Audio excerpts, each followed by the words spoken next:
As they walked along the busy yellow-lit tiers of offices, Anderton said, "You're acquainted with the theory of pre-crime, of course. I presume we can take that for granted?" "I have the information publicly available," Whitwer replied. "With the aid of your precog mutants, you've boldly and successfully abolished the post-crime punitive system of jails and fines." They had come to the descent lift. As it carried them swiftly downward, Anderton said, "You've probably already grasped the basic legalistic drawback to pre-crime methodology. We're taking in individuals who have broken no law." "But surely they will," Whitwer affirmed with conviction. "Happily, they don't, because we get to them first, before they can commit an act of violence." Hi, I'm Michael Leverts, and this is Fit to be Read.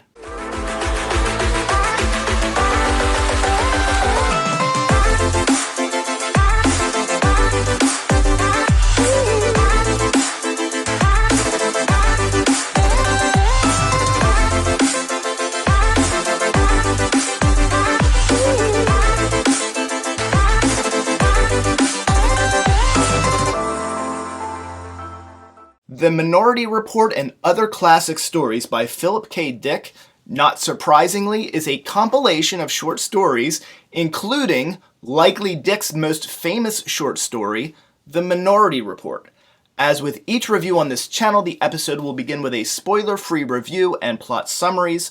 Following those summaries, I usually announce a 5 likes and 5 dislikes segment, but today, because this is a short story compilation, I'm going to do things just a little bit different when we get to the 5 likes and 5 dislikes segment. If you haven't already done so, and you like science fiction reviews, click the subscribe button, click the notification bell before we start. Also, if you haven't done so already, take a look at my top 150 science fiction books video if you haven't done that. Since this is a book of short stories, my approach will be a little bit different. I'm going to briefly summarize each short story, spoiler-free.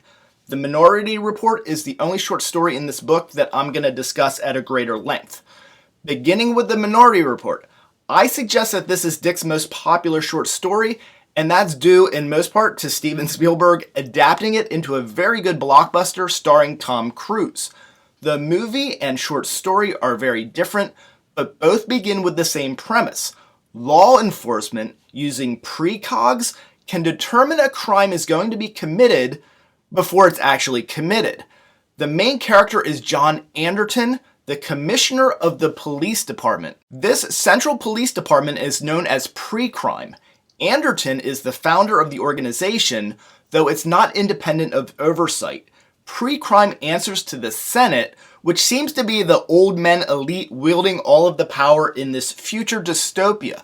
There also appears to be a check and balance system in place, with the military receiving the same information that pre-crime receives, identifying crimes that are soon to be committed. The way that pre-crime works is that 3 precogs, these are special individuals with enhanced prophetic abilities to see future crime, foresee possible and likely events in the future. They have tested into their positions. Special is one way to refer to them. Anderton also calls them deformed. And frankly, it's pretty obvious this is not a great deal or a great life for these precogs. When the precogs do their thing, the apparatus they are connected to spits out a card listing a name and the high probability crime that the identified suspect or pre-criminal is predicted to inevitably commit. Most appealing about this Fit to be Read story are the ethical and moral considerations of condemning a person for a crime not yet committed. There are a number of rabbit holes your mind can wander down. The most likely is the consideration of what actions one might take when confronted with the knowledge of a crime that hasn't yet happened.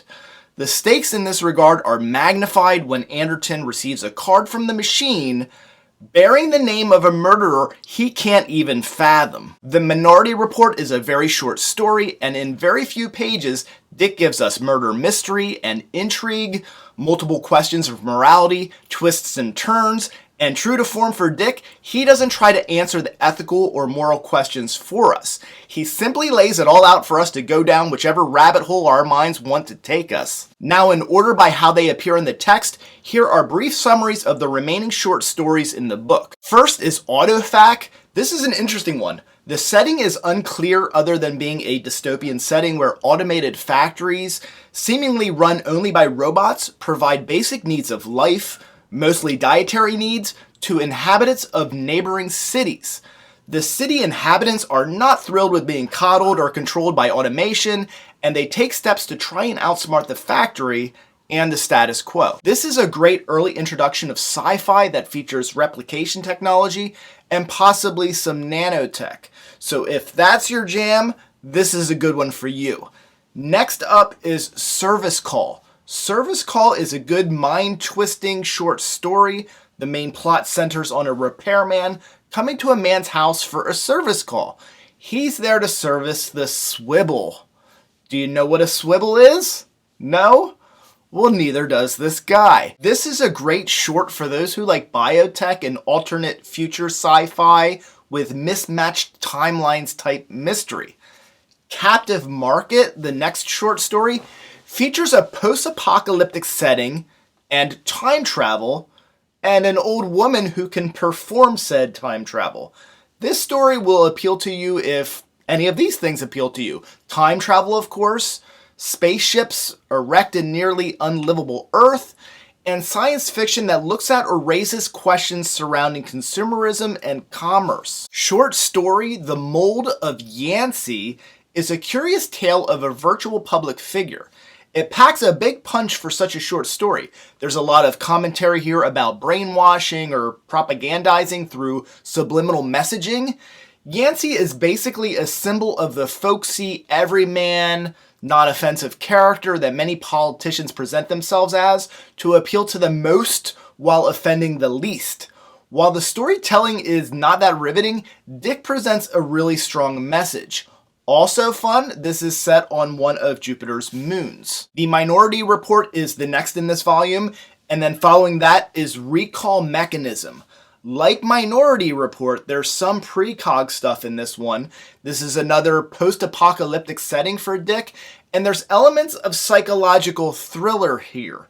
This one I'd recommend for those who like psychoanalytic and self-reflection themes and dream state or hallucination situations.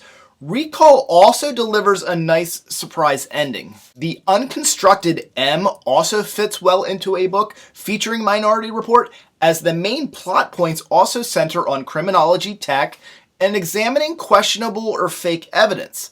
It's fun because it's a detective story and murder mystery, though it doesn't quite live up to the same genius of the Minority Report. Explorers We, for me, has a real Bradburyan feel to it.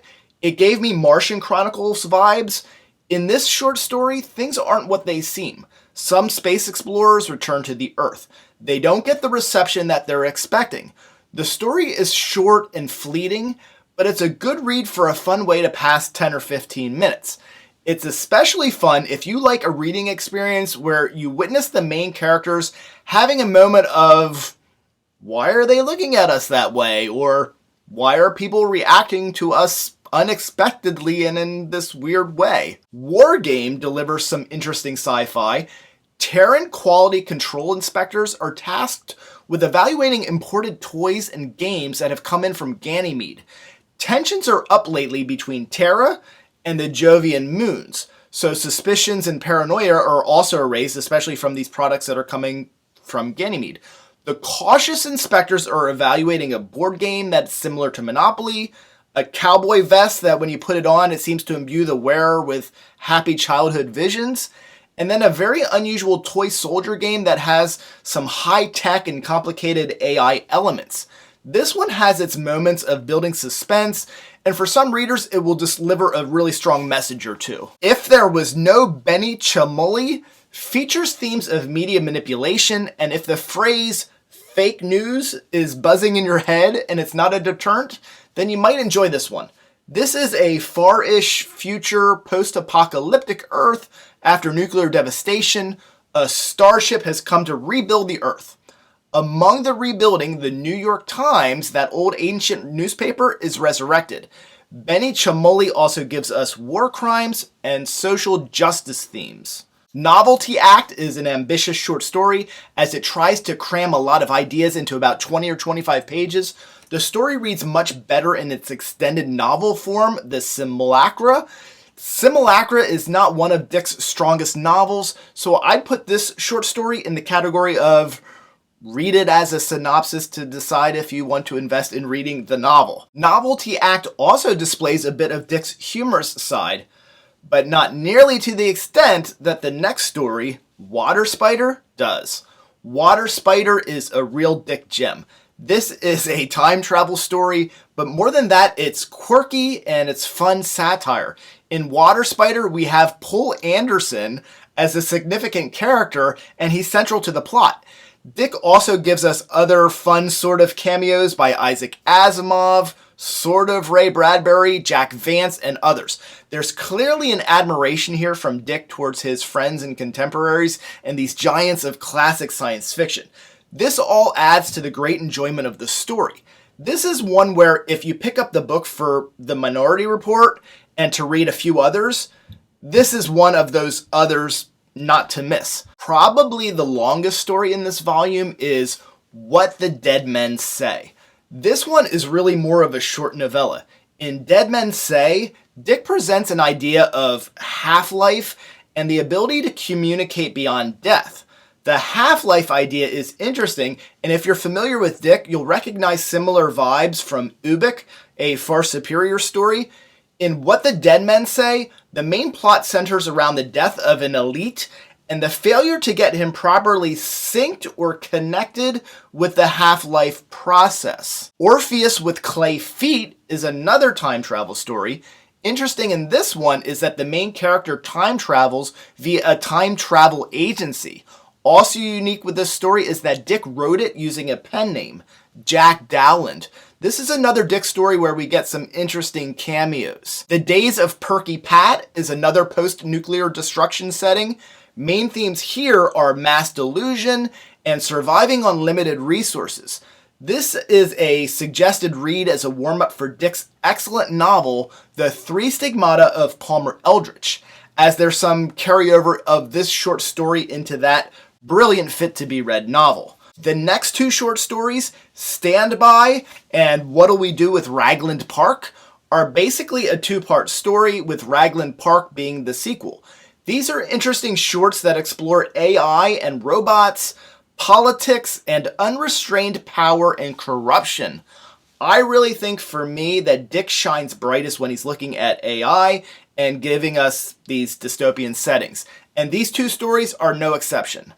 Liberty versus automated rule themes we saw earlier in some of the other stories are again present here. The final story in this volume is to Be A Blobel. Here's another bit of satire and some deep thought moments from Dick. Now the plot here centers on a war veteran following the events of a war against the Blobels. The Blobels are, let's just say, sort of like blobs. They're Blobels. It's a weird story, but it definitely scores points for examinations of war and human identity.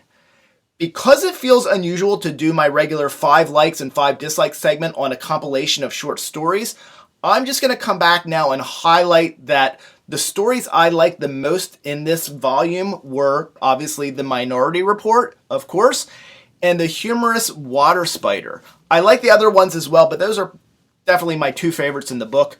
While I enjoyed all of the stories, in the dislike category, I'll briefly revisit If There Was No Benny Cemoli. It's a cleverly written story and it will trigger deep thoughts, but it's also one of the most dated feeling stories in the book, and that feeling isn't just limited to the format of media a few hundred years in the future. Finally, the Unreconstructed M is decent, but it almost feels as if you have 2 stories in your hand. That one and then The Minority Report, and it makes sense to keep the superior writing, The Minority Report, and then scrap the less exciting The Unreconstructed M. Instead, we got both the really great one and the underwhelming one. The Minority Report and Other Classic Stories by Philip K. Dick is an excellent compilation and a great addition to any science fiction library or bookshelf. Thank you for watching today. I'm Michael Everts. This is Fit to be Read. Please like, please subscribe, please click the notification bell, and YouTube will let you know every Thursday at 1 o'clock when I release new content. Thank you.